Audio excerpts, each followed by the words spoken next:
Chapter number 9 ઘન પદાર્થના યાંત્રિક ગુણધર્મોની અંદર લાસ્ટ લેક્ચરની અંદર વિકૃતિઓ ક્લિયર કરી એ વિકૃતિઓને ઝડપથી રિવાઇઝ કરી નાખી અને આજે એક બીજી ખૂબ મહત્વની રાશિ ભણવાની છે. તો વિકૃતિ આપણે જોઈએ કે વિકૃતિ કોને કહેતા હતા આપણે કે ભાઈ જ્યારે પદાર્થ ઉપર વિરૂપક બળ લગાડવામાં આવે છે ત્યારે વિરૂપક બળ લગાડતા પદાર્થની લંબાઈ, પહોળાઈ, આકાર, ઊંચાઈ, કદ માં જે ફેરફાર થાય છે એને આપણે શું કહેતા હતા? વિકૃતિ કહેતા હતા. અને આ વિકૃતિના કુલ કેટલા પ્રકાર પડ્યા હતા ભાઈ? આપણે 3 વિકૃતિ ભણ્યા હતા. સૌથી પહેલી વિકૃતિ હતી કઈ હતી? સંગત વિકૃતિ અથવા તો પ્રતાન વિકૃતિ અથવા તો લંબાઈ વિકૃતિ, તણાવ વિકૃતિ, દાબીય વિકૃતિ, આ જુદા જુદા નામ આપ્યા હતા ભાઈ. એની પછી આપણે શું જોયું હતું? કદ વિકૃતિ. અને પછી છેલ્લી ફાઇનલ વિકૃતિ આપણે જોઈ હતી જે આકાર વિકૃતિ. હવે આ ત્રણે વિકૃતિના સૂત્રો છે એ ખાસ આપણે યાદ હોવા જોઈએ ભાઈ. આપણે શું કીધું હતું? વિકૃતિનું એક નોર્મલ સૂત્ર આપણે શું યાદ રાખવાનું કીધું હતું? યસ, કે પરિમાણમાં થતો ફેરફાર અને છેદમાં મૂળ પરિમાણ. તો સંગત વિકૃતિ અથવા તો લંબાઈ વિકૃતિને આપણે એપ્સિલોન L વડે દર્શાવતા હતા. તો એપ્સિલોન L = શું થતું હતું? Delta L / L. કદ વિકૃતિ મતલબ એપ્સિલોન V = શું થતું હતું? Delta V / V. અને આકાર વિકૃતિ જેને આપણે એપ્સિલોન S કહેતા હતા, એપ્સિલોન S = થતું હતું x / h અથવા તો એને થીટા પણ કહેતા હતા આપણે. અહીંયા સુધીની વાત ક્લિયર થઈ કે ભાઈ જ્યારે કોઈ પણ પદાર્થ ઉપર બળ લગાડવામાં આવે છે ત્યારે એના લંબાઈમાં કે કદમાં કે આકારમાં થતો ફેરફાર જો મારે શોધવો હોય તો હું આ પ્રમાણે શોધી લઈશ. ક્લિયર? હવે આજે જે નવી વાત ભણવાની છે ઈ જે મુખ્ય મહત્વની રાશિ જે છે એનું નામ છે પ્રતિબળ. અચ્છા, હવે આ પ્રતિબળ એક્ઝેક્ટલી છે શું? હવે એની પહેલા આપણે એક વસ્તુ તો સમજીએ કે જ્યારે કોઈ પદાર્થ ઉપર હું ફોર્સ લગાડું છું, અધરવાઇઝ તમે કોઈ એક રિંગ, કોઈ રબરનું ઉદાહરણ પણ લઈશું કે જ્યારે કોઈ વસ્તુ ઉપર હું ફોર્સ લગાડું છું ત્યારે એનું લંબાઈમાં થતો ફેરફાર કે આકારમાં કે કદમાં કે ઊંચાઈમાં, પહોળાઈમાં જેમાં પણ ફેરફાર થશે ઈ થતો ફેરફાર છે એને વિરોધ કરતું કંઈક બળ ઉત્પન્ન થશે. અને આપણે લેક્ચર 1 ની અંદર એ વસ્તુની ચર્ચા કરી ગયા કે ઈ જે બળ ઉત્પન્ન થાય છે ઈ બળને આપણે કયું બળ કીધું હતું? પુનઃસ્થાપક બળ કીધું હતું. માનો કે પદાર્થને હું ખેંચું છું તો આની અંદર એક એવો ફોર્સ ઉત્પન્ન થશે જે મારા બળનો, બાહ્ય બળનો શું કરશે? વિરોધ કરશે. મતલબ હું ખરેખર આને આ તરફ બળ લગાડું છું પણ આની અંદર રહેલા અણુઓ જે છે ઈ કેવું બળ લગાડશે? આ તરફ બળ લગાડશે. મતલબ મેં લગાડેલા બળનો અહીંયા શું થયો? વિરોધ થયો એમ કહેવાશે ભાઈ. તો આપણે ઈ વસ્તુ ખાસ સમજવાની છે સરખી કે આ જે વિરોધ કરતું બળ જે ઉત્પન્ન થાય છે ને ભાઈ, ઈ બળ કેવા પ્રકારનું છે એના જુદા જુદા ટાઈપ સમજશું. ક્લિયર? તો કે ભાઈ જ્યારે કોઈ પદાર્થ ઉપર હું બળ લગાડું છું તો પદાર્થના આંતરઆણવીય અણુ વચ્ચે કંઈક સ્ટ્રેસ ઉત્પન્ન થાય છે. તો એના માટે એક સિમ્પલ ઉદાહરણ લઈ લઉં કે માનો કે કોઈ આ સળિયો છે ભાઈ, આ સળિયાને હું બે બાજુથી ખેંચું છું. માનો કે આ સળિયાને હું બંને બાજુથી કંઈક F ફોર્સથી ખેંચું છું. બંને બાજુથી F ફોર્સથી કંઈક ખેંચું છું. તો ખરેખર શું થશે? હું આ સળિયાને બંને બાજુથી ખેંચું છું F ફોર્સ. તો આ સળિયાની લંબાઈ છે ને એ વધવાની શરૂઆત ક્યાંથી થશે? જો ખાસ સમજો, વધવાની શરૂઆત થવી અને વધવું એ બે ડિફરન્ટ થિંગ થશે. જોજો કે આ સળિયાની લંબાઈમાં વધારો ક્યારે થવાની શરૂઆત થશે? કે જ્યારે આના અણુ વચ્ચેનું બળ છે એ નબળું પડશે મારા બાહ્ય બળની સાપેક્ષે. અથવા તો હું એમ કહી દઉં કે હું આ રીતે ઊભો છું, મને કોઈ એક વ્યક્તિ છે આ બાજુથી ખેંચે છે, કોઈ એક વ્યક્તિ છે આ બાજુથી ખેંચે છે, બરોબર? તો હું કેટલી ઘડી સુધી મારી જગ્યા ઉપર સ્ટેબલ રહી શકીશ? કે જ્યાં સુધી બે બાજુથી લાગતું બળ છે એ મારા ખુદના બળ કરતા વધી જશે તો હું ખસીશ. જો એ બાહ્ય બળ ઓછું હશે તો હું અહીંયાથી હલીશ ને એકદમ ટાઈટ ઉભો રહીશ. મતલબ શું થયું કે એ બંને જે આ ડિરેક્શનમાં લાગે છે એક બળ ને એક બળ આ ડિરેક્શનમાં લાગે છે, પણ હું કઈ દિશામાં બળ લગાડું છું? હું આ ડિરેક્શનમાં બળ લગાડું છું. ને તો હું જે આ ડિરેક્શનમાં બળ લગાડું છું એ બળ જો મારું સ્ટ્રોંગ હશે તો હું બાહ્ય બળના આધાર ઉપર પણ વિચલન પામી શકીશ નહીં, મતલબ મારા લંબાઈમાં મારા હાથની લંબાઈમાં કોઈ વધારો થશે નહીં અથવા તો હું એક બાજુ ખસી શકીશ નહીં. પણ જો ઈ બાહ્ય બળ મારું આ તરફના બળ કરતા વધી જશે તો હું કોઈ એક બાજુ ખેંચાઈ જઈશ. જો આ બાજુનું બળ વધારે છે તો આ બાજુ ખેંચાઈ જશે, આ બાજુનું બળ વધારે છે તો આ બાજુ ખેંચાઈ જશે. તો આ સળિયાનું આવું જ થાય છે. સળિયામાં ખરેખર હું આ બંને બાજુ બળ લગાડું છું પણ સળિયાની અંદર રહેલા અણુઓ જે છે ઈ કઈ ડિરેક્શનમાં, આ ડિરેક્શનમાં કઈ ફોર્સ લગાડે છે એનાથી ઓપોઝિટ. તો ઈ ફોર્સ ને આપણે કેવું ફોર્સ કીધું હતું? એનું પુનઃસ્થાપક બળ કીધું હતું. તો હવે આ પુનઃસ્થાપક બળ છે ને એ આખા સળિયામાં સરખી રીતે લાગતું છે. એવું નથી કે ભાઈ હું આ છેડાને ખેંચું છું તો મતલબ એટલામાં જ પ્રતિબળ ઉત્પન્ન થશે, એવું નથી. હું આ સળિયાને ખેંચું છું તો આ સળિયાના દરેક બિંદુએ, દરેક અણુએ સરખું રિવર્સ ફોર્સ લાગતો હશે. મારા આ બળનો વિરોધ કરતું બળ છે ને એ દરેક બિંદુએ સરખું લાગતું હશે. કેમ કે એવું તો ન હોય ને કે આને ખેંચું છું ખાલી એટલો જ ભાગ ખેંચાશે, આટલો ભાગ એમનામ જ રહેશે, એવું તો કઈ પોસિબલ છે નહીં. તો એનો મતલબ એમ થાય કે પ્રતિબળ ખાસ યાદ રાખવાનું છે. પ્રતિબળ છે, પ્રતિબળ એટલે એક ટાઈપનું પુનઃસ્થાપક બળ જ છે. તો પ્રતિબળ છે ઈ સળિયાના દરેક બિંદુ પર સમાન રીતે લાગશે. હવે આ પ્રતિબળ છે એને વ્યાખ્યાયિત કરવો હોય તો હું કેમ વ્યાખ્યાયિત કરું કે ભાઈ ખાસ સમજો વિરૂપક બળ. હવે વિરૂપક બળ કોને કહેવાય એમાં કહેવાની જરૂર નથી. વિરૂપક બળ એટલે આપણે હાથી ભાષામાં શું સમજવાનું છે? બાહ્ય બળ સમજવાનું છે કે વિરૂપક બળનો વિરોધ કરતું પુનઃસ્થાપક બળ જેને આપણે પ્રતિબળ કહીશું. પણ એનું જ્યારે મારા સૂત્રની દ્રષ્ટિએ સમીકરણ બનાવવું હોય તો હું એવી રીતે વ્યાખ્યાયિત કરીશ. સાંભળજો. વિરૂપક બળનો વિરોધ કરતું બળ એકમ ક્ષેત્રફળ દીઠ લાગતા બળને એનું પ્રતિબળ કહેવામાં આવશે. અને પ્રતિબળની સંજ્ઞા જે છે એ આવી રીતે લખવામાં આવે છે સિગ્મા. પ્રતિબળની સંજ્ઞા શું છે? સિગ્મા. આવી રીતે થશે, બરોબર? પ્રતિબળની સંજ્ઞા છે એ સિગ્મા ઇઝ ઇક્વલ ટુ એકમ ક્ષેત્રફળ દીઠ લાગતું બળ. તો પ્રતિબળની વ્યાખ્યા યાદ રહી છે ભાઈ આપણને? પ્રતિબળ એટલે શું થશે કે આડછેદના એકમ ક્ષેત્રફળ દીઠ લાગતા બળને તે પદાર્થનું પ્રતિબળ કહે છે. હવે દરેક પદાર્થનું પ્રતિબળ છે ને એ સમાન નથી હોતું.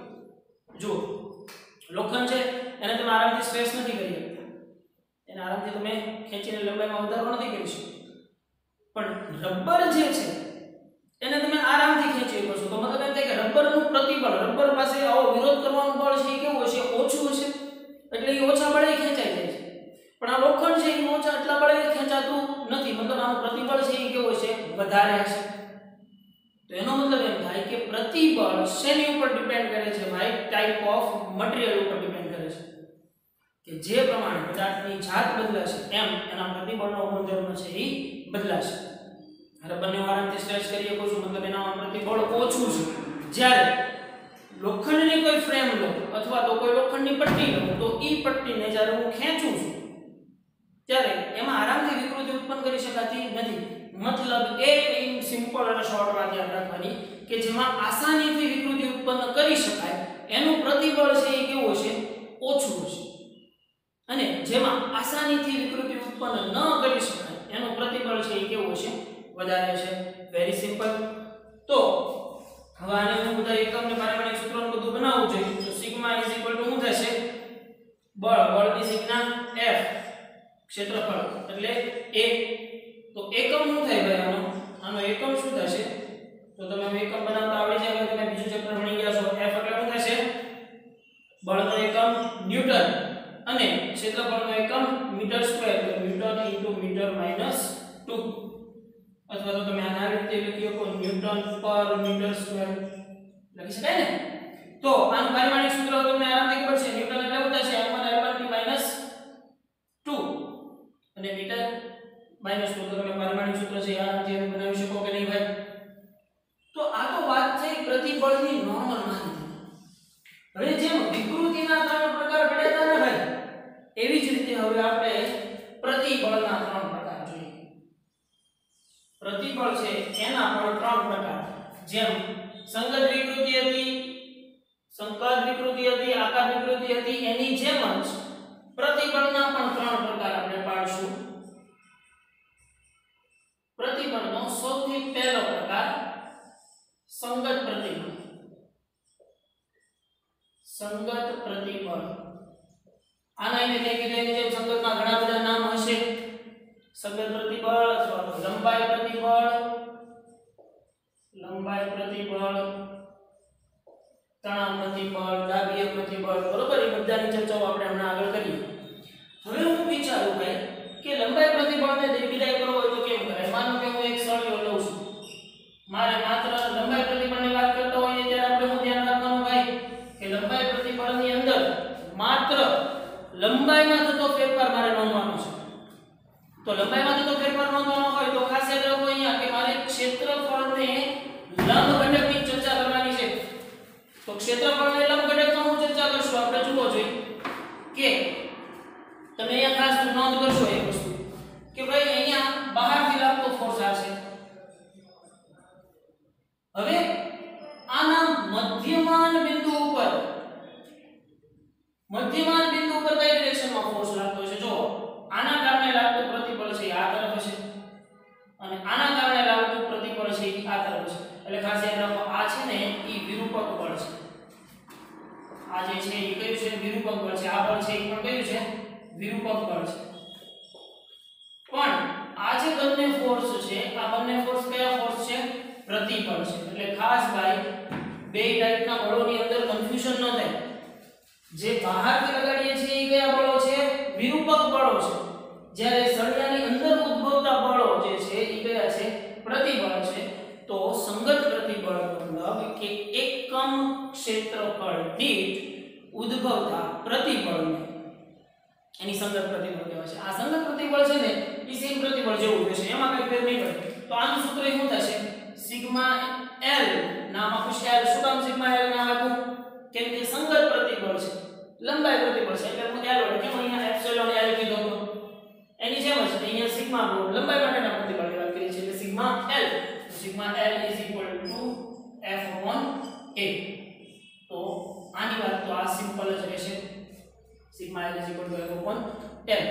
પણ ખાસ યાદ રાખજો, જો અહીંયા મેં વચ્ચે દેખાડ્યું છે, હું આના સળિયાના બે ભાગ કરીને જો આની આ વસ્તુને અહીંયા ઝૂમ કરીને દેખાડું તો આ રીતે ડ્રો કરીશું કે આના સળિયાના હું બે કટકા કરું. જુઓ ખાસ યાદ રાખવાના છે, ખાલી દર્શાવવા ખાતર દર્શાવું છું ભાઈ. આનો મતલબ એમ નહીં કે સળિયો તૂટી ગયો, બરોબર. આ બાજુથી જે ફોર્સ બહારની તરફ ફોર્સ લાગે છે, આ બંને ફોર્સ કયા ફોર્સ છે? યસ, વિરૂપક બળો છે. પણ આ આડછેદ ઉપર આ તરફ બળ લાગે છે અને આ આડછેદ ઉપર આ તરફ બળ લાગે છે. તો આ બંને બળો છે એ કયા છે? પ્રતિબળો છે. ખાસ યાદ રાખવાનું છે. અને સંગત પ્રતિબળની અંદર ખાસ યાદ રાખવાનું છે કે ક્ષેત્રફળને લંબ રૂપે બળ લાગતું છે. ક્ષેત્રફળને લંબ એટલે કે માનો કે આ સળિયો છે તો આ સળિયાનો આડછેદ મતલબ ઊભો ભાગ. હવે આડછેદ એટલે તો તમને ખબર હોય ને ભાઈ, તમે 10મા ધોરણથી ભણતા હો છો આડછેદના ક્ષેત્રફળ વિશે. તો આનો આ ભાગ કરું વચ્ચેથી, માનો કે મેં આ સળિયાને આવી રીતે અહીંયાથી ભાગ કર્યો અને જે આ આડછેદ મળ્યું ઈ આડછેદને લંબ રૂપે લાગતું બળ. આડછેદને લંબ એટલે આ જે સપાટી જે છે ઈ સપાટીને લંબ રૂપે એટલે આ ડિરેક્શનમાં લાગતું બળ, બરોબર. તો આ કન્ફ્યુઝન હવે કોઈને કઈ આમાં તકલીફ હોવી જોઈએ નહીં. લંબાઈ પ્રતિબળની અંદર ભાઈ સિમ્પલ. હવે એની પછીની બીજી વાત કરીએ, ઈ વાત કરીએ કદ પ્રતિબળ. આના પણ બે નામ થશે ભાઈ કે નહીં? હવે કદ પ્રતિબળ ભણતા પહેલા આપણે એક વસ્તુની આની અંદર જે ચર્ચા રહી ગઈ આપણે કરી નાખીએ કે જો હું બળ લગાડું છું, ઈ બળ લગાડતા જો લંબાઈમાં વધારો થાય તો આની અંદર ઉદ્ભવતા પ્રતિબળને તણાવ પ્રતિબળ કહેવામાં આવશે. એટલે ઓલાની અંદર જે વિકૃતિમાં કીધું હતું ને કે જો લંબાઈમાં વધારો થતો હોય તો ઈ વિકૃતિ કેવી વિકૃતિ હતી? તણાવ વિકૃતિ હતી. અને જો એને દબાવવામાં આવે અને લંબાઈમાં ઘટાડો થતો હોય તો એને આપણે દાબીય વિકૃતિ કીધી હતી. તો એની જેમ જ તે સેમ અહીં આપણે કહી શકીએ કે જો લંબાઈમાં વધારો થાય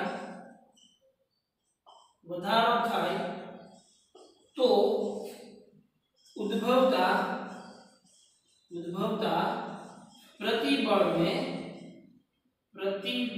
ने तणाव प्रतिबल कहे छे અને જો લંબાઈમાં ઘટાડો થાય તો ઉદ્ભવતા प्रतिबल ने दाबीय प्रतिबल कहेवामां आवे छे। હવે એ વસ્તુ કેમ કરે કે માનો કે આને હું લંબાઈમાં આવી રીતે ખેંચું છું તો આમાં આ રીતે ફોર્સ લાગ્યો, રિપલ ફોર્સ, રિવર્સ ફોર્સ. આ જે રિવર્સ ફોર્સ લાગ્યો છે ઈ રિવર્સ ફોર્સ લંબાઈના વધારાના કારણે લાગ્યો છે. તો ઈ પ્રતિબળને કેવું પ્રતિબળ કહેશું? તણાવ પ્રતિબળ કહેશું. અને જો હું આને દબાવી અને આની લંબાઈ ઘટાડો કરવાની ટ્રાય કરું, મતલબ ફોર્સ આમ આપું, તો ફોર્સ આમ આપીશ એટલે તમને ખબર છે પ્રતિબળ હંમેશા બાહ્ય બળના કેવા છે? વિરોધી હશે. તો જો હું આને ફોર્સ આમ આપીશ ને તો આ મને રિવર્સ ફોર્સ ક્યાં આપશે? આમ આપશે. મતલબ જો હું આને દબાવું છું પણ છતાંય દબાતો નથી, એનો મતલબ શું થાય કે હું આને આ રીતે ફોર્સ આપું છું, જ્યારે આની અંદરથી ફોર્સ કઈ રીતે આ રીતે આવતો છે, જે પોતાની સ્થિતિસ્થાપકતા ગુમાવવા ન દેવા માંગતો હોય ત્યારે આ ટાઈપના ફોર્સ લાગે. તો ઈ ટાઈપના ફોર્સને કેવો પ્રતિબળ કહેશું? દાબીય પ્રતિબળ કહેશું. ક્લિયર ભાઈ? સંગત પ્રતિબળની અંદર આઈ ડોન્ટ થિંક સો કે હવે કોઈને કાંઈ તકલીફ હોય. તો હવે એની પછીની બીજી વાત જે છે ઈ કરીએ કદ પ્રતિબળની.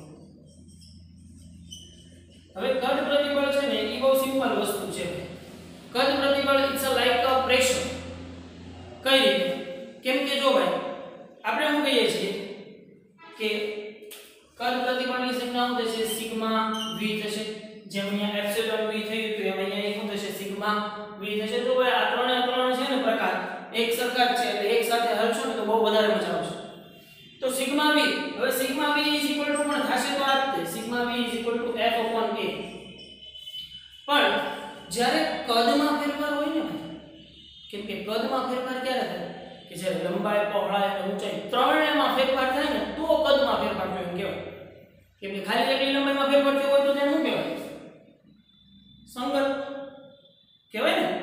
જો ખાલી લંબાઈ અને પહોળાઈમાં થયો હોય તો એ ક્ષેત્રીય ફેરફાર થયો કહેવાય. તો કદમાં ફેરફાર ક્યારે થાય કે કદમાં ફેરફાર ત્યારે જ થાય કે જ્યારે લંબાઈ, પહોળાઈ અને ઊંચાઈ ત્રણેયમાં ફેરફાર થતો હોય ત્યારે. હવે માનો કે કોઈ વસ્તુના ત્રણેય પરિમાણમાં ફેરફાર થતો હોય તો એનું પ્રતિબળ કેમ લાગતું છે? ફોર એક્ઝામ્પલ તમે એમ સમજો ને કે તમારો જે આ કોઈ રૂમ છે અથવા તો તમે એમ સમજો કે કોઈ આવો એક ક્યુબ છે. આ ક્યુબમાં ક્યુબનું કદ ઘટે.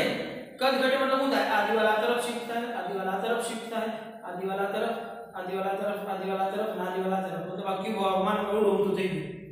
તો એ વસ્તુ ક્યારે પોસિબલ બની કે આ ક્યુબની દરેક સપાટીને લંબ રૂપે બળ લાગ્યું હોય ને તો થાય. થાય કે નહીં? મતલબ આ ક્યુબનું કદ ઘટાડો હોય તો હું તમે ખાલી આ એક ડિરેક્શનમાં ફોર્સ આપશો તો કદ ઘટી જશે નહીં, તો ફક્ત પહોળાઈ જ ઘટશે.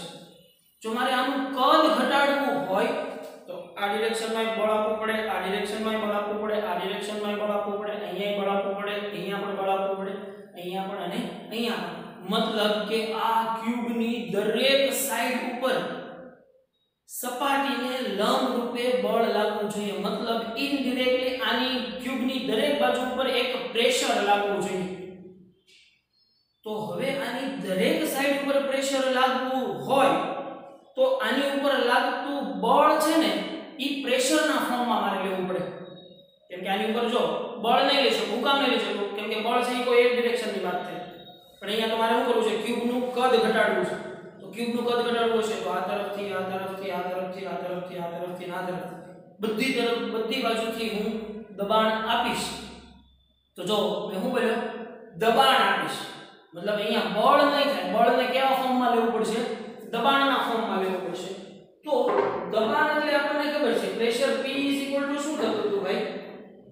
આપણને ખબર છે કે પ્રેશર P કે F upon A થાય. તો F અહીંયા શું લેવાશે? P એ લેવાશે. લઈ શકાય નહીં?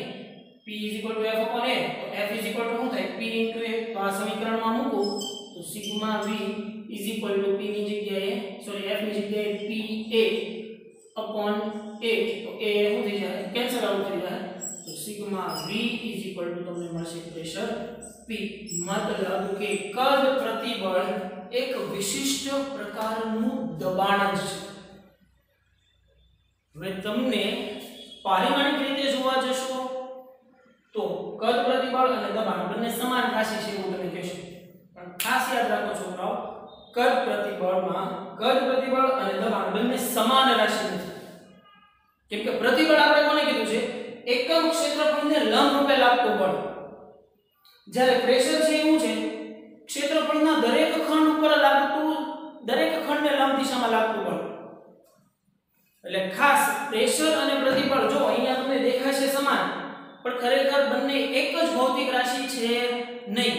પ્રતિબળ છે ઈ માત્ર કોઈ એક સપાટીના ક્ષેત્રફળને લંબ રૂપે લાગતું બળ છે, જ્યારે પ્રેશર છે ઈ આ આખી સપાટીના દરેક પૃષ્ઠને લંબ રૂપે લાગતું બળ છે. તો જ પ્રેશર કહેવાય ને. જો આને આ જ પ્રમાણે ખેંચો તો એ કે પ્રેશર નહીં કહેવાય, અથવા તો આ જ પ્રમાણે ખેંચો તો એ કે પ્રેશર નહીં કહેવાય. કેમ કે આ સપાટીને તો લંબ બળ લાગ્યું, પણ આ સપાટીને લંબ બળ લાગ્યું કહેવાય નહીં. ઇટ્સ લાઈક કે તમે એમ સમજો ને કે કોઈ આવો ક્યુબ હોય અને હું પાણીમાં ડુબાડું, તો પાણીમાં ડુબાડીશ તો શું થાય? પાણી દ્વારા એ સપાટીના દરેક બિંદુ ઉપર એક સરખો બળ લાગશે. તો સિમ્પલ વસ્તુ યાદ રાખવાની છે, પ્રેશર મતલબ કે સપાટીના દરેક પૃષ્ઠ ઉપર લંબ રૂપે લાગતું બળ, અને પ્રતિબળ એટલે માત્ર એકમ ક્ષેત્રફળ દીઠ લાગતું બળ. એકમ ક્ષેત્રફળ દીઠ ક્ષેત્રને લંબ લાગતું બળ. એટલે બે વસ્તુનો કન્ફ્યુઝન ખાસ ક્લિયર કરવાનું છે કે અહીંયા જો હું આ ફોર્સ આપું છું ને એ પ્રતિબળ થયું કહેવાશે, પણ જો આમે ફોર્સ આપું, આમે ફોર્સ આપું, આમે આપું, આમે આપું, આમે આપું, આમે આપું, મતલબ આની દરેક સપાટી ઉપર સપાટીને લંબ રૂપે બળ આપું ને તોય દબાણ છે, તોય બળ છે, કેવું બળ કહેવાશે? પ્રેશર કહેવાશે. ક્લિયર? તો એક ખાસ આ વસ્તુ પ્રેશર અને આ બંને આવ્યા છે તમારે સિગ્મા v p, પારિમાણિક રીતે પણ સરખા જ છે, બંને એકબીજાને પ્રેઝન્ટ જ કરે છે, બટ ધેટ ડઝન્ટ મીન કે બંનેનો મીનિંગ સરખો થાય. બંનેનો મીનિંગ સરખો થશે નહીં. ક્લિયર ભાઈ? તો કદ પ્રતિબળ સિગ્મા v p મળી ગયું, જેને બલ્ક પ્રતિબળ પણ કહેવાશે. જેમ આને આપણે બલ્ક વિકૃતિ કીધી હતી એમ આને બલ્ક પ્રતિબળ પણ કહેવાશે.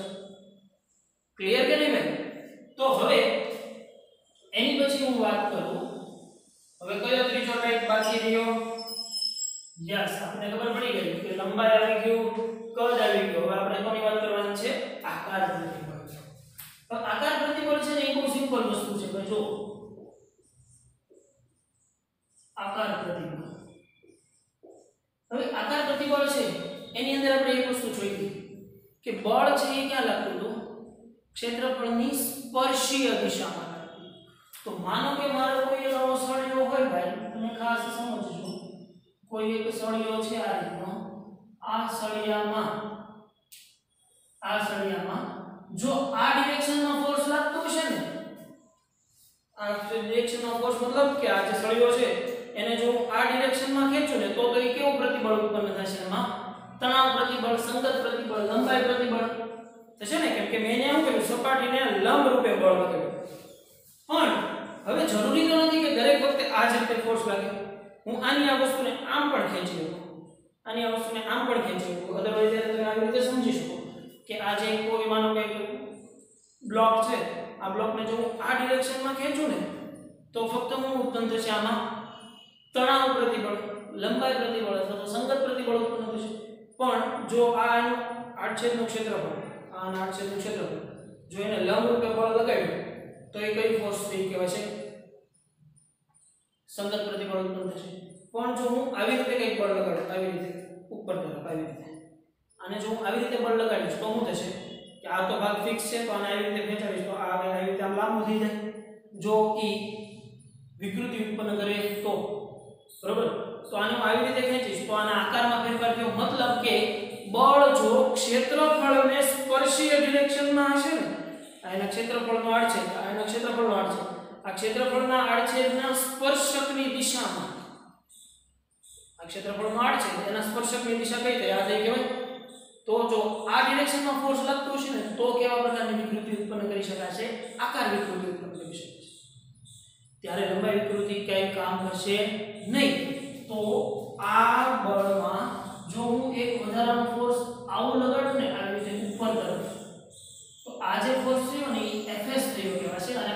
ફોર્સ છે ને એ Fl છે બરોબર પણ હવે જરૂરી તો નથી કે ભાઈ હંમેશા સ્પર્શકની દિશામાં જ લાગે માનો કે જો તમે ખાસ આને વિઝ્યુઅલાઇઝ કરજો કે આ ડિરેક્શનમાં ફોર્સ લાગતું છે ને r છે તો ક્ષેત્રફળ r છે બરોબર તો જો ને આ ડિરેક્શનમાં ફોર્સ લાગતું છે ને તો એ તણાવ પ્રતિબળ થશે આ ડિરેક્શનમાં લાગતું છે ને તો એ આકાર પ્રતિબળ ઉત્પન્ન થશે પણ માનો કે કંઈક આવું ત્રાંસુ બળ લાગતું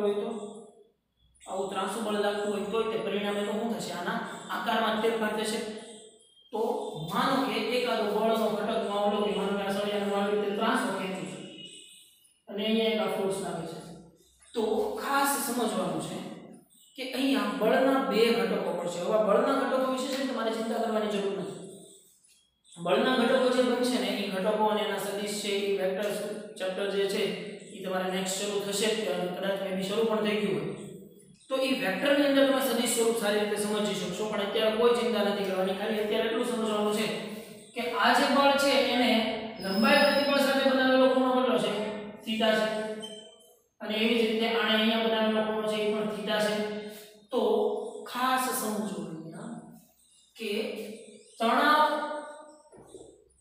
તણાવ બળ છે એ કેટલું થયું કહેવાશે તણાવ બળ થયું કહેવાશે F cos થીટા થયું કહેવાશે કેમ કે જો x અક્ષ સાથે બનાવેલો સદિશ ખૂણો જેને cos વડે દર્શાવે ખાલી એટલી વસ્તુ યાદ રાખી લો ને કે આને જો x અક્ષ આને x અક્ષ કહેવાય છે ને આ મારી y અક્ષ આ x અક્ષ આ રીતે તમે મિત્રો ભૌમિતિક રચનાઓ તો તમે ભણી ગયા છો 10મા ધોરણની અંદર સારી રીતે તો આ જે છે x ધન x ઋણ x ધન y ઋણ y તો ધન x અક્ષ સાથે બનાવેલો ખૂણો જેને આપણે હંમેશા કેવી રીતે cos વડે દેખાડીએ તો ઈ જે છે ઈ બળનું ફોર્મ આપશે ઈ કયું બળનું ફોર્મ આપશે તો Fl આપશે Fl F cos θ હવે આ બળની વાત કરો તો ઈ કયું બળ થશે સ્પર્શીય બળ થશે સ્પર્શીય બળ બરાબર F sin θ થશે ખાસ યાદ રાખવાનું y અક્ષ સાથે બનાવેલો ખૂણો આ સદિશ છે y અક્ષ સાથે બનાવેલો ખૂણો F sin θ થશે તો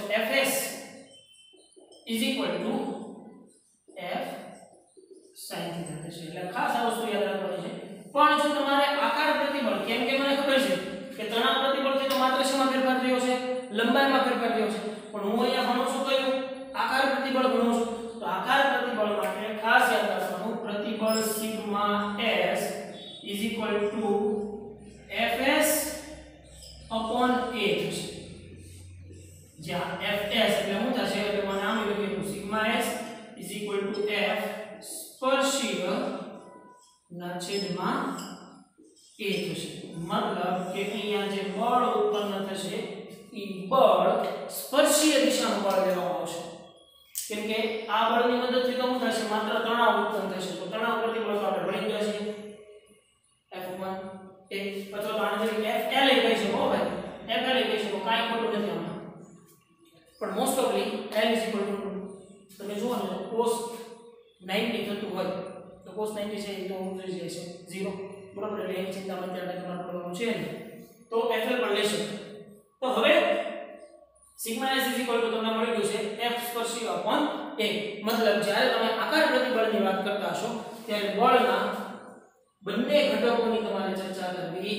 પડશે સિમ્પલ ભાઈ આપણે શું જોયું પ્રતિબળ એટલે આપણે શું કીધું હતું કે આડછેદના એકમ ક્ષેત્રફળને લંબ રૂપે લાગતા બળને તેનું પ્રતિબળ સિગ્મા કહે છે સિગ્મા F થશે એકમ થશે ન્યૂટન/મીટર².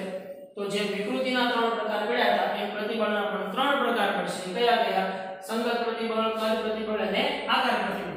તો સંગત પ્રતિબળ કોને કીધું સિગ્મા F જે આ પ્રતિબળ છે કે સપાટીને લંબ રૂપે લાગતા બળને એની સંગત પ્રતિબળ કહેવામાં આવશે. આ પ્રતિબળ છે એની ડિરેક્શન હંમેશા કેવી હશે આપણા બાહ્ય બળની વિરોધ દિશામાં હશે. ક્લિયર? પ્રતિબળ એટલે અંદરથી ઉદ્ભવતું એક રિવર્સ ફોર્સ કે જે પદાર્થને પોતાની મૂળ સ્થિતિમાં રહેવા માટે જકડી રાખે છે એને આપણે શું કહીશું એનું પ્રતિબળ કહીશું. સિમ્પલ. તો એની અંદર રીતે જો લંબાઈમાં વધારો થતો હોય તો ઈ પ્રતિબળ, તણાવ પ્રતિબળ, જો લંબાઈમાં ઘટાડો થતો હોય તો ઈ પ્રતિબળ, દાબીય પ્રતિબળ.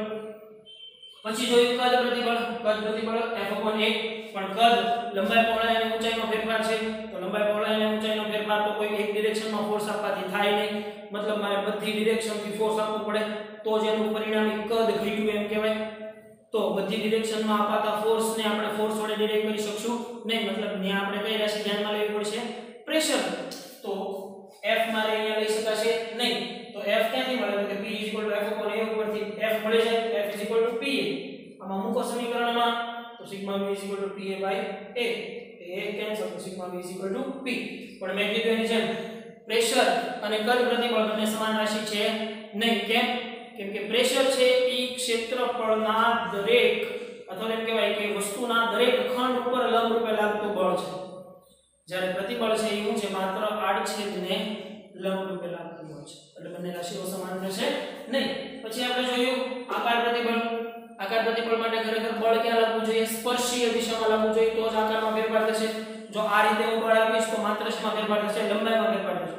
પણ મારે આને કંઈક વિચિત્ર કરવું હોય તો કે આ રીતે ટેઢું મેળું બળ લગાડું, તો ટેઢું મેળું બળ એટલે શું થશે? આના આડછેદના સ્પર્શકની દિશામાં બળ, મતલબ આને વાળવાની કોશિશ કરું તો જો આ બળ છે ને એ કંઈક વિચિત્ર પ્રકારનું બળ થયું કહેવાય કે નહીં? ટેઢું મેળું બળ લગાડીએ તો આના આકારમાં ફેરફાર થાય. તો આ ટેઢા મેળા બળ માટે આપણે સૌથી પહેલું બળ તો કઈ ધ્યાન લઈએ કે સપાટીને લંબરૂપે કેટલું બળ લાગે છે, સપાટીને સ્પર્શીય રીતે કેટલું બળ લાગે છે, અને પરિણામી બળ કેટલું લાગે છે એ જોઈએ. તો આપણે ખબર છે કે તણાવ બળ ઉત્પન્ન થશે, આના કારણે તણાવ બળ ઉત્પન્ન થશે, આના કારણે સ્પર્શીય બળ ઉત્પન્ન થશે. તો સિગ્મા F F A. આકાર વિકૃતિમાં હંમેશા કયું બળ ધ્યાનમાં લેવામાં આવશે? સ્પર્શીય બળ ધ્યાનમાં લેવામાં આવશે. સિમ્પલ. તો આ ત્રણ વસ્તુઓ છે એ તમારે કંઈક નોંધવી હોય તો તમે નોંધી પણ રાખી શકો, બરોબર? તો જોઈ લઈએ ભાઈ પ્રતિબળ. હવે પ્રતિબળની અંદર શું કહેવા માંગે છે કે સ્થિતિસ્થાપક પદાર્થ પર લાગતું વિરૂપક બળ દૂર કરતા તે પોતાની મૂળ સ્થિતિ પ્રાપ્ત કરે છે. આ ત્યારે જ શક્ય બને કે જ્યારે વિરૂપક બળનો વિરોધ કરનાર પુનઃસ્થાપક બળ તેમાં ઉત્પન્ન થતું હશે. પદાર્થના આડછેદના એકમ ક્ષેત્રફળથી ઉદ્ભવતા પુનઃસ્થાપક બળને તેનું પ્રતિબળ કહેવામાં આવશે. જો પદાર્થ પોતે સંતુલનમાં હોય તો બાહ્ય બળનું મૂલ્ય પુનઃસ્થાપક બળના મૂલ્ય જેટલું થશે.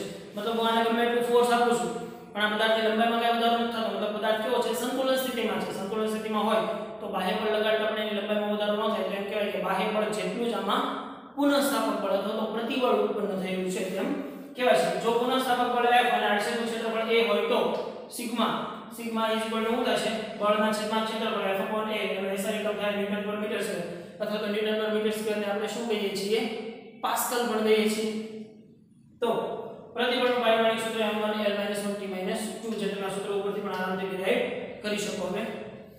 તો સૌથી પહેલું પ્રતિબળ કયું? પ્રધાન પ્રતિબળ, સંગત પ્રતિબળ, લંબાઈ પ્રતિબળ, કહી શકાય કે નહીં? આના તો ઘણા બધા નામ છે તે ભાઈ આપણી પાસે. તો આકૃતિમાં દર્શાવ્યા પ્રમાણે જો બે બાજુથી આ પ્રમાણેનો ફોર્સ લાગે છે તો આ બિંદુ ઉપર આ ફોર્સના કારણે પ્રતિબળ ક્યાં ઉત્પન્ન થશે? આ તરફ થશે, અને આ ફોર્સના કારણે આ બિંદુ ઉપર પ્રતિબળ ક્યાં તરફ? આ તરફ ઉત્પન્ન થશે. એટલે તમને જો અહીંયા ખાલી સરળતા ખાતર બે ભાગમાં દેખાડ્યું છે, બટ ધેટ ડઝન્ટ મીન કે સળિયો વચ્ચેથી તૂટી ગયો, બરોબર? એવું સમજવાનું છે નહીં. સમજાવવા એ વાત છે કે આ ફોર્સના કારણે આ બિંદુ ઉપર લાગતું ફોર્સ આ તરફ છે, અને આ ફોર્સના કારણે આ બિંદુ ઉપર લાગતું ફોર્સ આ તરફ છે. સમજાવવા માંગે છે સળિયો બે સરખા અને પરસ્પર વિરુદ્ધ દિશામાં લાગતા બાહ્ય બળોની અસર હેઠળ સંતુલનમાં છે તેમ કહેવાય. આ સંજોગોમાં આડછેદની ડાબી અને જમણી બાજુએ રહેલા સળિયાના ભાગ આ આડછેદને સમાન મૂલ્યના બળથી પરસ્પર વિરુદ્ધ દિશામાં ખેંચે છે. બંને બાજુથી બળનું મૂલ્ય સમાન છે એટલે પરિણામે આ જે સળિયું છે એ સંતુલન સ્થિતિમાં છે તેમ કહેવાય છે. આવા વહેંચાયેલા બળો ઉપરથી આકૃતિ B માં દર્શાવે છે. અહીં સુગમતા ખાતર આડછેદ પાસેના બંને વિભાગો જુદા જુદા દર્શાવે, મતલબ સરળતા ખાતર બંને વિભાગો જુદા જુદા દેખાય છે. સળિયો તૂટી ગયો છે એવું સમજવાની જરૂર છે નહીં. હવે જ્યારે સળિયા ઉપર બાહ્ય બળ લગાડવામાં આવે છે ત્યારે આંતરાણુ અંતરોમાં ફેરફાર થાય છે. જે મેં કીધું ને એની જેમ એના અણુઓ વચ્ચેનું બોન્ડ સ્ટ્રોંગ છે, એટલા માટે વધારે એનો ફોર્સ છે એ ખેંચી શકશે નહીં. આથી અણુઓ વચ્ચે એવી રીતે બળ ઉદ્ભવે છે કે જેના કારણે તેઓ ફરીથી પોતાની સંતુલન અવસ્થામાં આવવાનો પ્રયત્ન કરશે, અને આ બળોને પુનઃસ્થાપક બળો કહે છે, જે પોતાના અણુને પોતાની મૂળ સ્થિતિમાં પાછો લાવવા માટે જવાબદાર છે. સિમ્પલ. એની પછી એ જ વસ્તુ કે પુનઃસ્થાપક બળો નાના તીર વડે દર્શાવવામાં આવ્યા છે આકૃતિમાં. પુનઃસ્થાપક બળો દરેક જોડકાના અણુઓ વચ્ચે ઉદ્ભવતો હોવાથી તે સમગ્ર આડછેદ પર સમાન રીતે વહેંચાયેલો છે. સમગ્ર આડછેદ પર સમાન રીતે પ્રતિબળ લાગતું છે, જે આપણે પ્રતિબળની શરૂઆતમાં જ સમજ્યા કે નહીં. તો બાહ્ય બળની અસર હેઠળ પદાર્થમાં પેદા થતા વિરૂપણને ઉદ્ભવતું પુનઃસ્થાપક બળ જુદા જુદા આડછેદ માટે સમાન જ હોય છે, પરંતુ આવા આડછેદના ક્ષેત્રફળ જુદા જુદા હોવાથી આડછેદનો ઉલ્લેખ અનિવાર્ય છે. પ્રતિબળ દરેક એક સમાન આડછેદ છે ને ત્યાં સુધી સમાન રહેશે, પણ હવે અહીંયા આનાથી મોટું ઓલું મૂકી દો તો આની અંદરનો આડછેદ પ્રતિબળ આનું આડછેદનું પ્રતિબળ બંને કેવું થાય? સમાન, કેમ કે બંનેના આડછેદનું ક્ષેત્રફળ કેવું થઈ ગયું? જુદું જુદું થઈ ગયું. આપણી ચર્ચામાં આપણે અત્યાર સુધી હવે બાહ્ય બળ ધ્યાનમાં લીધું છે, જેના કારણે સળિયાની લંબાઈમાં વધારો થાય છે, પરિણામે ઉદ્ભવતા પ્રતિબળને તણાવ પ્રતિબળ. લંબાઈમાં વધારો થાય તો કેવું પ્રતિબળ? તણાવ પ્રતિબળ. સેમ જ રીતે જો લંબાઈમાં ઘટાડો થાય તો પરિણામે ઉદ્ભવતા પ્રતિબળને દાબીય પ્રતિબળ. મતલબ જો આ ફોર્સ આ બાજુ આવ્યો, ફોર્સ આ રીતે આપશો તો લંબાઈમાં જો ઘટાડો તો એ પ્રતિબળ કેવું? દાબીય પ્રતિબળ. સિમ્પલ. પછી વાત કરીએ નોર્મલ કદ પ્રતિબળ. ધારો કે પદાર્થ પર લાગતું બળ પદાર્થની સમગ્ર સપાટી પર લાગે છે. પદાર્થની સમગ્ર સપાટી પર, મતલબ માત્ર લંબાઈને અનુલક્ષીને નહીં, દરેક સપાટી ઉપર લાગે છે, સપાટીના દરેક બિંદુ ઉપર બળ લાગે છે. તો સ્થાનિક રીતે આ બળો સપાટીને લંબ અને ક્ષેત્રફળ ખંડના સમપ્રમાણમાં હોય છે. પદાર્થ પર આવા બળો લાગતા પદાર્થના કદમાં ફેરફાર થાય છે અને પરિણામે કદ પ્રતિબળ ઉદ્ભવે છે. જ્યારે પદાર્થને કોઈ તરલમાં ડૂબાડવામાં આવે છે ત્યારે આવી પરિસ્થિતિનું નિર્માણ થાય છે. જો તરલમાં રહેલા પદાર્થ પર લાગતું દબાણ P હોય તો ક્ષેત્રફળ A પણ લંબ રૂપે લાગતું હશે તો બળ કેટલું લાગશે? F = PA થશે. આપણે જોયું એની જેમ. તો sigma V = F / F = PA. તો P આમ કદ પ્રતિબળ અને દબાણ સમાન છે, તેથી કહી શકાય કે અહીં દબાણ એ વિશિષ્ટ પ્રકારનું પ્રતિબળ છે જેને કારણે પદાર્થનું માત્ર કદ બદલાય છે. તો ખાલી લંબાઈ પહોળાઈ ઊંચાઈ બદલવાનું, સંપૂર્ણ કદ બદલવાનું છે.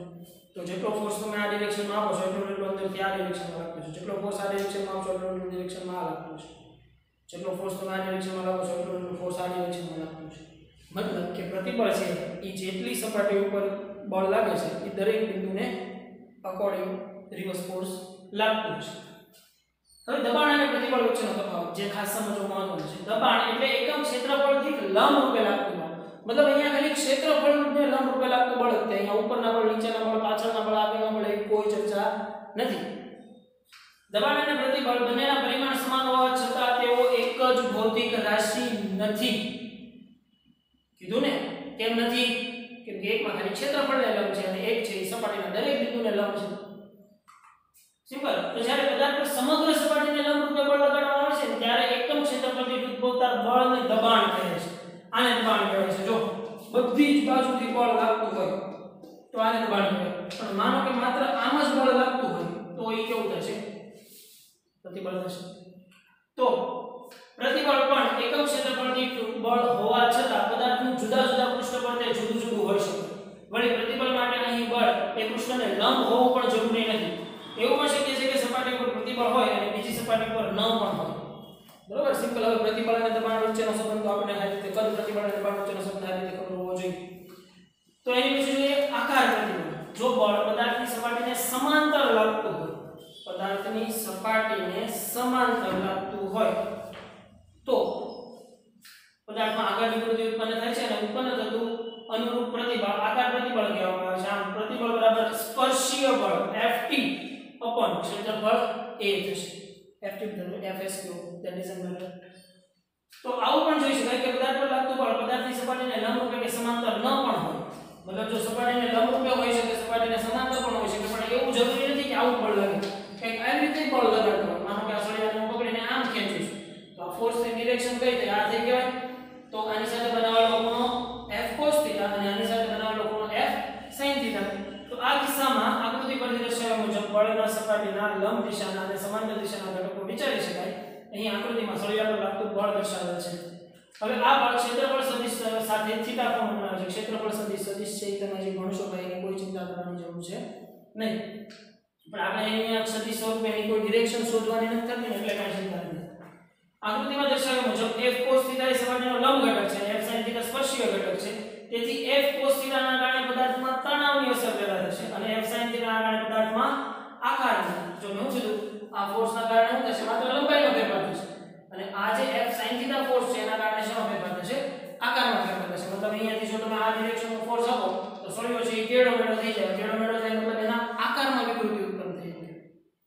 જો તમે ખાલી આ જ રીતે ફોર્સ આપશો તો માત્ર શેમાં ફેરફાર થાય? લંબાઈમાં ફોર્સ ફેરફાર થશે. તો એ લંબાઈ વિકૃતિ થઈ ગઈ, અથવા તો તણાવ વિકૃતિ, અથવા તો સંકલ્પ વિકૃતિ, અથવા તો પ્રતાન વિકૃતિ. બરાબર. યાર તો નામ ઘણા બધા છે.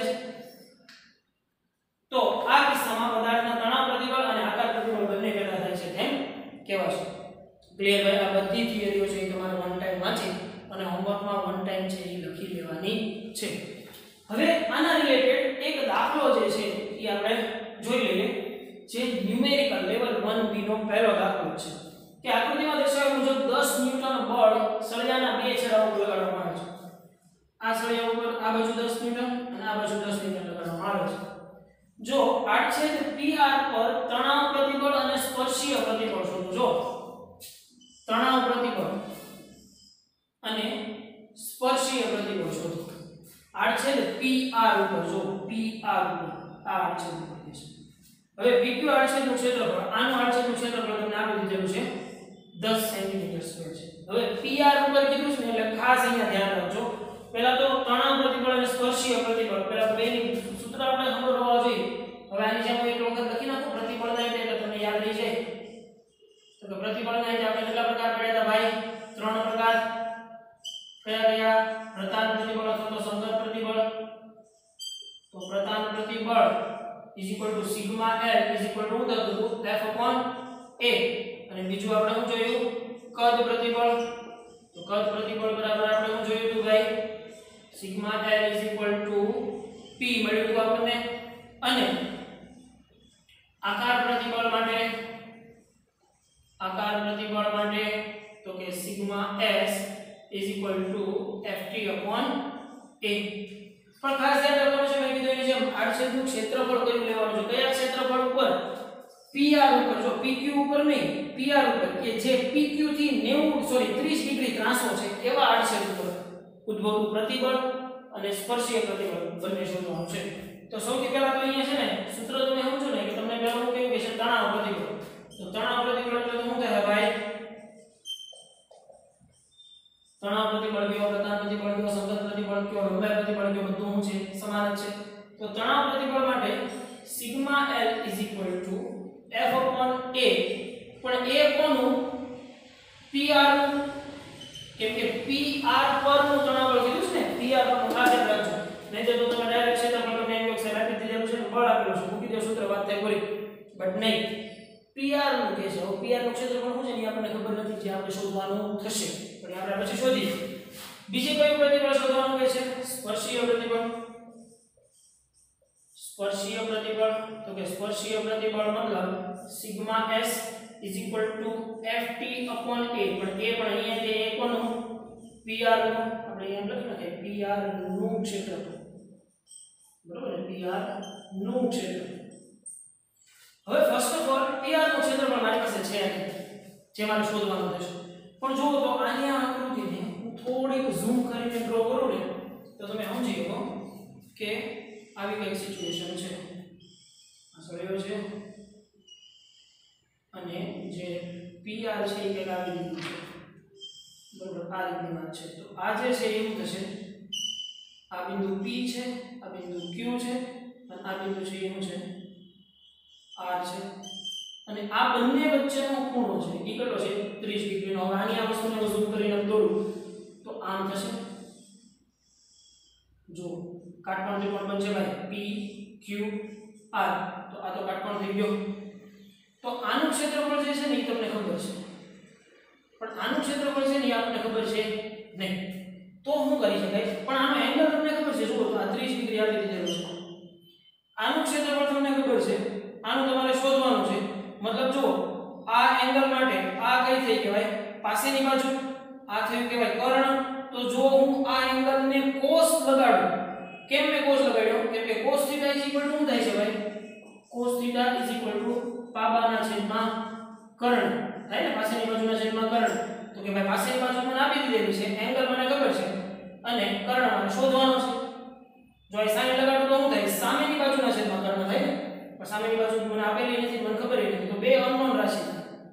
tan નો લગાડી શકું, tan એટલે શું થાય? સામેની બાજુનું છેદમાં પાસેની બાજુ। તો મારે આ તો કઈ શોધવાની છે એટલે મેં શું લગાડ્યું ભાઈ? cos લગાડ્યું। તો જોવું જોઈએ cos 30 છે ને, cos 30 પાબા। પાબા એટલે કઈ થશે? આ થશે PQ નું ક્ષેત્રફળ, PQ નું ક્ષેત્રફળ છેદમાં કર્ણ એટલે શું થશે? PR નું ક્ષેત્રફળ, PR નું ક્ષેત્રફળ। તમારે જોતું છે PR નું ક્ષેત્રફળ, તો મૂકી દો ભાઈ તો કે PR નું ક્ષેત્રફળ બરાબર શું થશે cos 30 cos PR નું ક્ષેત્રફળ મારે શોધવું છે એટલા માટે PQ નું ક્ષેત્રફળ છેદમાં cos 30 ની કિંમત તો PQ નું ક્ષેત્રફળ છે ને તમને આપી દીધેલું છે જો 10 સેન્ટીમીટર સ્ક્વેર પણ ખાસ યાદ રાખો અહીંયા જો બળ ન્યૂટનમાં છે એટલે MKS થયો અને આ કયો થયો CGS થયો એટલે આને પેલા CGS માંથી MKS માં ફેરવો તો હું આમ કહી શકું 10 ગુણ્યા 10 ની સેન્ટીમીટર માંથી મીટરમાં જાવ એટલે 10 ની માઈનસ થાય પણ સેન્ટીમીટર સ્ક્વેર છે એટલે 10 ની માઈનસ 4 થશે cos 30 એટલે શું થાય √3/2 તો શું થઈ જશે ભાઈ તો કે ભાઈ 2/√3 into 10 ની આ 10 ની +1 આ -4 એટલે -3 થઈ ગયું તો આ તમને PR નું ક્ષેત્રફળ મળી ગયું ભાઈ હવે મારે શું કરવું પડશે તો કે તણાવ પ્રતિબળ શોધવું છે અને સ્પર્શીય પ્રતિબળ શોધવું છે તો પહેલા તો તણાવ બળ શોધવું પડશે અને સ્પર્શીય બળ શોધવું પડશે તો સૌથી પહેલા તો હું કરું તણાવ બળ શોધું તો કે ભાઈ તણાવ બળ ક્યાં લાગતું છે સપાટીને લંબ આ ડિરેક્શનમાં તો આની સાથે આ બનાવેલો 30 નો ખૂણો તો આપણે હમણાં જોઈ ગયા છે કે FL શું થશે F cos θ તો કે cos 30 F બરાબર કેટલા છે 10 cos 30 ની કિંમત શું થશે cos 30 જે આપણે મૂક્યાની જેમ √3/2 10 ન્યૂટન છે એટલે તમે FL તમને મળી જશે 5√3 5 દુ 10 થઈ જશે ને તો FL મળી ગયું ભાઈ મને અહીંયા હવે બીજા કયા બળની વાત કરું છું સ્પર્શીય બળ માટેની વાત કરું તો સ્પર્શીય બળ બરાબર શું થશે Fs F sin θ તો આ tan sin 30 એટલે શું થશે 1/2 તો Fs તમને મળી જશે 5 તો જુઓ જોઈએ Fl મળી ગયું છે Fs મળી ગયું છે હવે સીધું હું સૂત્રની અંદર મૂકી દઉં તો કે ભાઈ તણાવ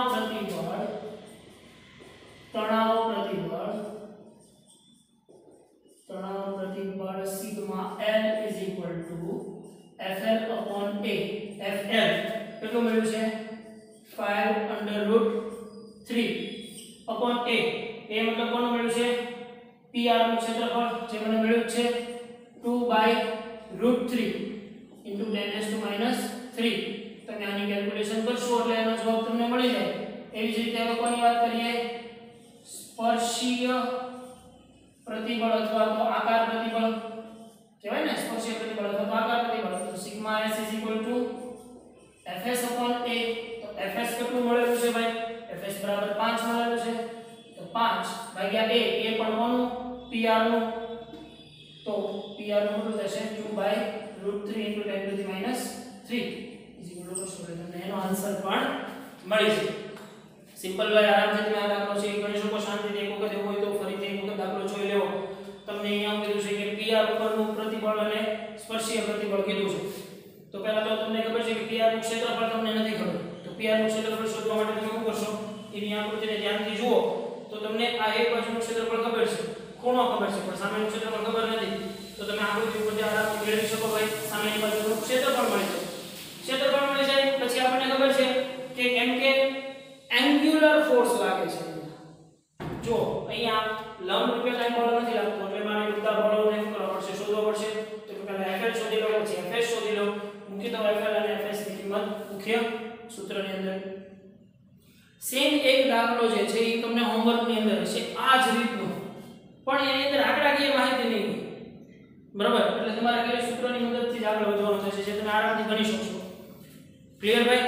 તો પ્રતિબળ વિશેની એટલી વાતો પ્રતિબળ અને વિકૃતિ બધું ખાસ તમને આ રીતે ખ્યાલ હોવો જોઈએ એવું લાગે તો તમે આ દાખલાને અત્યારે નોટ ડાઉન કરી શકો બરાબર પોઝ કરીને તો આજના લેક્ચરની અંદર આપણે એટલું રાખીએ બાકીનું નેક્સ્ટ લેક્ચરમાં